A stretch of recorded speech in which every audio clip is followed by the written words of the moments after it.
Good morning, ladies and gentlemen, or good evening, depending on what time of day you are watching this on.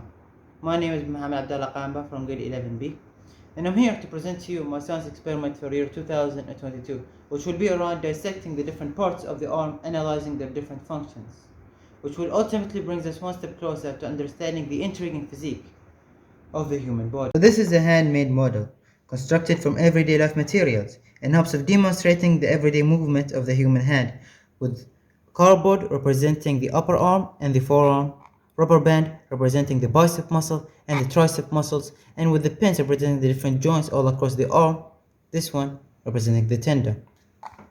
So, when we gesture the arm in this manner, maybe when we pick up food or get coffee, we can observe that the bicep muscles will contract, making its length decrease and the bone attached to it get pulled. Simultaneously, the tricep will relax. On the contrary, when we move the arm in this gesture, we can notice that the bicep will relax, leading to increase in length, while now the tricep will contract, in which the pull force by the muscle on the bone is the cause of movement. After a hand injury that I received in the beginning of the pandemic that left my pinky finger severely damaged, thankfully, I learned in my time in the hospital fascinating information from medical professionals about the structure of the hand, which I hope to pass to you through this explanation. So once again, I constructed a handmade model made of reusable material such as wool, paper, and leftover from juice pipes, making this experiment very eco-friendly.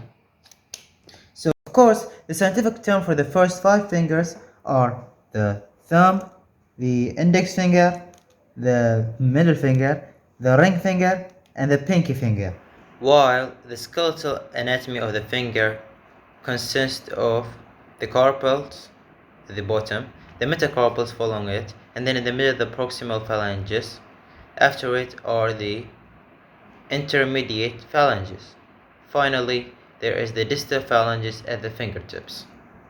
Finger. Well, there are three types of joints in our finger, which are the metacarpophalangeal joint at the base of the finger, the proximal interphalangeal joint at the middle of the finger, and finally the distal interphalangeal joint at the closest fingertip.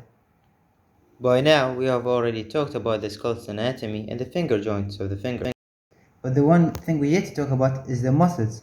And unlike the arm, the fingers have no muscles other than the erector pili, which is also the muscle that join the palm of the hand and the forearm. One of the many fun facts about fingers are that aside from genitals, the fingertip possesses the highest concentration of touch receptors among all parts of the skin. Another fun fact is that the finger wrinkles in water was caused throughout 1,000 years of adaptation for better underwater grip, which allows us to continue to live and survive. Woo! So hopefully by now you have understood how different parts of the arm function, including the bicep and the tricep, and how it allows us to navigate through our movement.